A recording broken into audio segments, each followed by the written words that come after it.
है आप सबका हमारे YouTube चैनल हिंदी ज्ञान श्रृंखला में। जैसा कि हम लोग इस समय रीतकाल पे प्रश्नोत्तर भाग 1 हो चुका है, प्रश्नोत्तर भाग 2 पे आज चर्चा करेंगे। रीतकाल पे विशेष रूप से चर्चा चल रही थी हम लोग की, जिसमें विस्तृत व्याख्यान हो गया था। इसके बाद लघु प्रश्नोत्तरी का भाग 1 भी हो चुका है।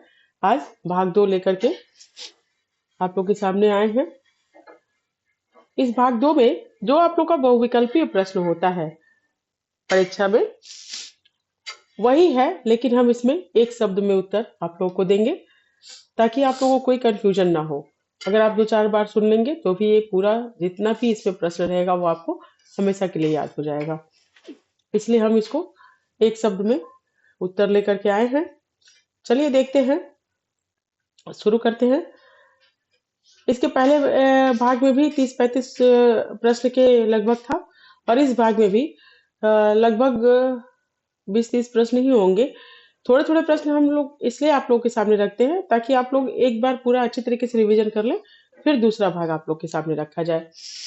तो चलिए शुरू करते हैं। देखिए, इसमें पहला प्रश्न जो है वह डाल द्रुम पालन बिछौना नौ पल्लव के, यह पंक्ति किस कवि की है?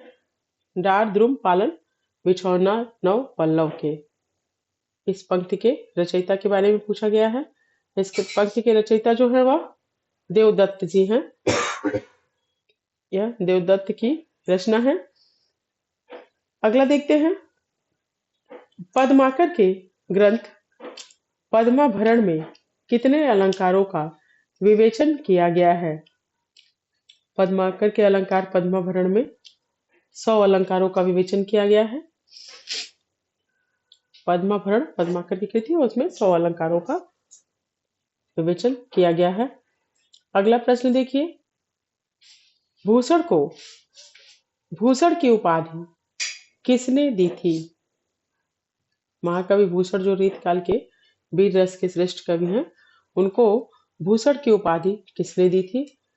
उनको भूषण की उपाधि सोलंकी राजा रुद्रराम ने दी थी भूषण को भूषण की उपाधि। और इसी उपाधि नाम से वो इतने विख्यात हो गए कि इनका असली नाम क्या है यह कोई जान ही नहीं पाया। इनको भूषण नाम से ही सब लोग जान पाए। हालांकि ये जो है भूषण नाम, यह राजा सोलंकी के राजा रुद्र देव के ने दी थी। रुद्रराम ने इनको भूषण की उपाधि दी थी, लेकिन इसी नाम से पूर्ण रूप से विख्यात हो गए और इनका वो असली नाम जो है वह कोई नहीं जान पाता है। अगला देखिए, मतीराम ने ललित ललाम की रचना किस राजा के आश्रय में की थी? मतीराम ने ललित ललाम की रचना भाव सिंह के आश्रय में की थी। अगला प्रश्न देखें, रसराज ग्रंथ के रचयिता कौन है?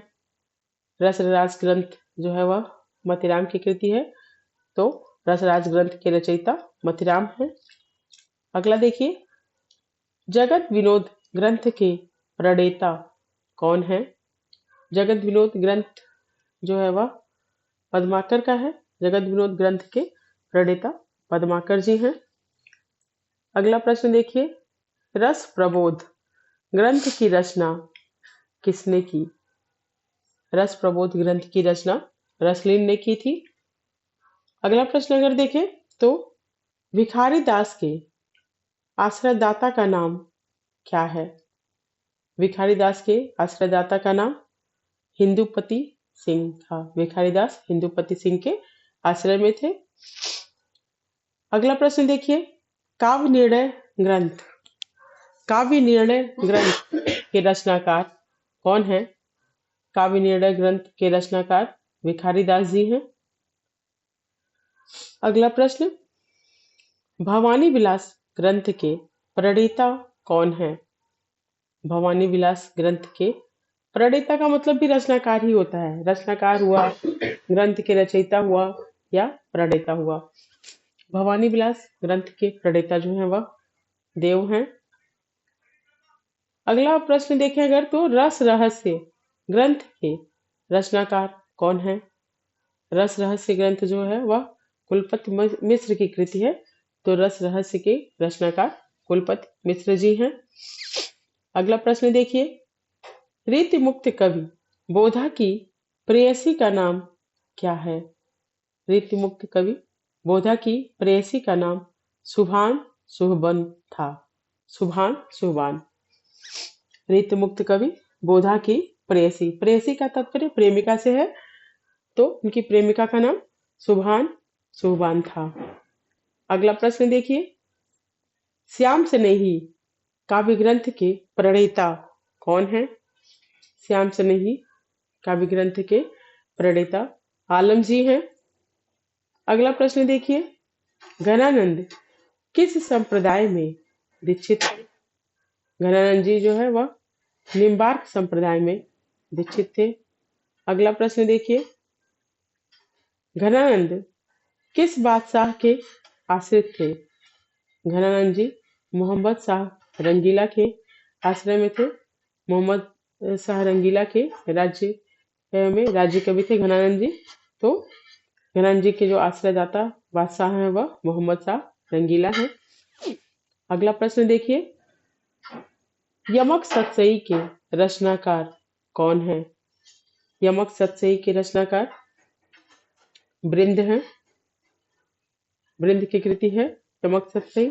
अगला प्रश्न देखिए, बिहारी सतसई का उर्दू शेरों में अनुवाद करने वाले कौन है?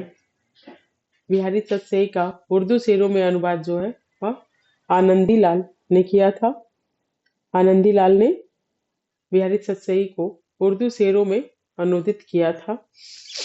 अगला प्रश्न देखिए, बिहारी सतसई के प्रथम टीकाकार कौन माने जाते हैं?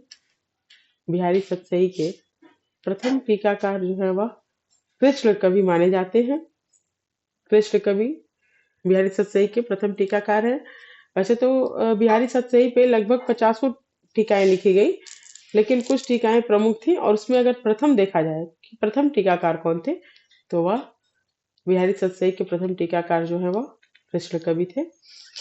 अगला प्रश्न देखिए, इश्कनामा ग्रंथ के रचनाकार कौन है? इश्कनामा ग्रंथ जो है वह बोधा की रचना है। बोधा है इसके रचनाकार इश्कनामा ग्रंथ के। ये था आज का प्रश्न। चलिए एक बार फिर से रिवीजन कर देते हैं। डार ध्रुम पालन बिछौना नौ पल्लव के, यह पंक्ति देवदत्त जी की है। पद्माभरण में पद्माकर कृत जो ग्रंथ है वह पद्माभरण, उसमें 100 अलंकार है। 100 अलंकारों का विवेचन किया गया है।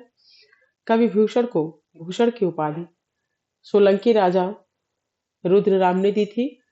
मतीराम ने ललित ललाम की रचना की थी। मतीराम ने ललित ललाम की रचना भाव सिंह के आश्रय में रहकर की थी। रसराज ग्रंथ के रचयिता मतीराम हैं।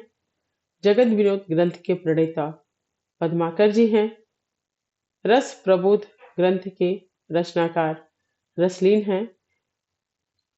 देखिए कुछ प्रश्न ऐसे हैं जो मिलते जुलते हैं, जैसे रसलीन हो गया, जैसे रस प्रबोध हो गया, रस पंचाशिका हो गया। इस तरह के जो ग्रंथों के नाम हैं वो बहुत ही मिलते जुलते हैं, तो इनके रचनाकार पर आप लोग विशेष ध्यान दीजिएगा। कंफ्यूज मत होइएगा, अच्छे से सुन करके समझ करके फिर इसका उत्तर आप लोग दीजिएगा। भिखारी दास के आश्रय दाता का नाम हिंदुपति सिंह है। काव्य निर्णय ग्रंथ के रचनाकार जो है वह भिखारी दास जी हैं। भवानी विलास ग्रंथ के रचनाकार देव हैं। रस रहस्य ग्रंथ के रचनाकार कुलपति मिश्र जी हैं। रीति मुक्त कवि बोधा की प्रेयसी का नाम सुभान सुहबान है। श्याम सनेही काव्य ग्रंथ के प्रणेता आलम जी हैं। घनानंद जो है वह निम्बार्क संप्रदाय में दीक्षित थे। घनानंद जी मोहम्मद शाह रंगीला के आश्रित कवि थे। यमक सतसई के रचनाकार बृंद हैं। बिहारी सतसई का उर्दू शेरों में अनुवाद करने वाले आनंदी लाल जी हैं। आनंदी लाल जी ने बिहारी सतसई का उर्दू शेरों में अनुवाद किया था। बिहारी सतसई के प्रथम टीकाकार जो है वह कृष्ण कवि माने जाते हैं। और अगर इसके नामक ग्रंथ की बात करें तो इसका नामक ग्रंथ जो है वह बोधा की कृति है। ये था आज का विषय। आज का जो ये भाग 2 था, प्रश्नोत्तर भाग 2 रीतिकाल पे। कल इसी का भाग 3 लेकर के आएंगे आपके सामने। तब तक आप लोग इसका अच्छे से रिवीजन करिए। भाग 1 को भी बहुत ध्यान पूर्वक देखिए और भाग 2 को भी। दोनों में बहुत ही अ, महत्वपूर्ण प्रश्नों की श्रृंखला चल रही है, जो नेट, जेआरएफ, सीटेट और कोई भी महत्वपूर्ण परीक्षाएं जो हैं हायर एजुकेशन की, उसमें बहुत ही उपयोगी होगा। तो आप लोग इसका विशेष रूप से ध्यान दीजिए, विशेष रूप से इसका रिवीजन करिए। मिलते हैं कल के वीडियो में। तब तक के लिए अगर आप लोग को मेरा वीडियो अच्छा लगे तो मेरे चैनल को सब्सक्राइब कीजिए, लाइक कीजिए, शेयर कीजिए। और अगर कुछ और जानना चाहते हैं तो कमेंट करके आप पूछ सकते हैं। मिलते हैं कल के वीडियो में। तब तक के लिए धन्यवाद।